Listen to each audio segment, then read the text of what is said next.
not over yet. It's far from being over.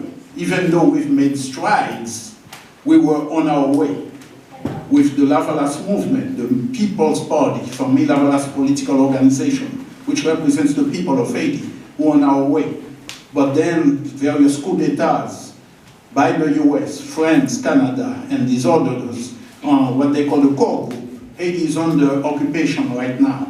It's been under occupation since the coup d'etat of 2004, which, by the way, we are commemorating the 20th anniversary of this coup d'etat that has brought nothing but destruction against our people.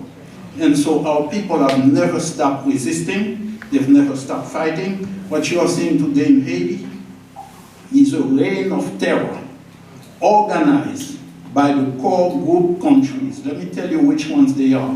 It's France, Canada, the US, Brazil, Germany, Spain, the representative of the European Union, the representative of the Organization of American States, and the representative of the UN. They make up the group, and the Haitian people, very, very smart, very intelligent. They call them the core gang. Because when we are talking about the gangs of Haiti, they stand as the number one. And I'm not saying this lightly, I mean it, because they themselves had worked with the president at the time was assassinated, Jovenel Moïse, who they put in power illegally, put him in power, and they had worked with him to federate the so-called gangs, right? Gangs of criminals, people who are kidnapping, setting fire to houses, burning people alive, taking over people, destroying neighborhoods and all of that. Now we see that in the press. So they actually took credit for federating those gangs, particularly the woman, the diplomat, Hélène Lalim, who was the UN representative. And they received their non-profit status from the government of Jovenel Moïse at the time. So when they are talking about gangs in the media, it's a way to confuse people. Because locally here we think of gangs, and I keep repeating that, but it's important that I repeat it. Because the media is always trying to throw a bunch of confusion in there, but we have to understand these are not gangs, like a group of people who would be coming together and then scheme about how they can rob this house or rob this store, what have you. Then when the police comes, they scatter. That's what we call gangs here. But these folks in Haiti doing that, they are more like the Contras of Nicaragua. They were organized by the Haitian government with the core group, which is what people call them the core gang, and they have unleashed a reign of terror on Haiti that started, I would say, from 2017, if not earlier. But it's been going on, but let's take the present moment, 2017, 2018, with the La Saline massacre, and they have been increasingly continuing. I don't want to go on too long, and the time is a little bit short, but I want to emphasize that your support, your solidarity, it's important that we break through those lies. Because unless we understand the nature of what we are dealing with, we're not going to get it. And what's their purpose? Their purpose is not just to create, to do all this mayhem for no reason.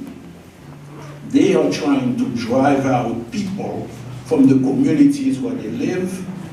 They are trying to break down the resistance, as Dr. Rama pointed out, to destroy the capacity of people to resist imperialism and colonialism. And also because Haiti has a number of natural resources. We are talking gold, copper, bauxite, oil, uranium, iridium, and other things. One Haitian remarked that most of the places where those gangs are active, like in the Artibonite, very fertile valley, agricultural land, prime agricultural land, this is where they want to drive out the people so they can take over the resources, both underground and underground. So this is what our people are rebelling against and are resisting. So that's what's going on. So I'm going to stop right now because I was given the signal. I want to mention also that we are doing a little bit of a fundraising, not a little bit, let me say it, we need funds. The movement needs funds, freedom and free. Maybe we have over close to 400,000 people who've been displaced in Haiti. We have a number of schools that have been destroyed by those so-called gangs, and people who are resisting this oppression. So we need funds to support the work that people are doing. Amidst all this chaos, people are still building schools, building clinics, building hospitals, and we help them as much as we can. So, Haiti Emergency Relief Fund, Dr. Walter Turner spoke about that earlier, and thank you so much, Walter, for this powerful presentation. And you can go to the website of HaitiEmergencyRelief.org, and also you can donate right now. There is a basket going around.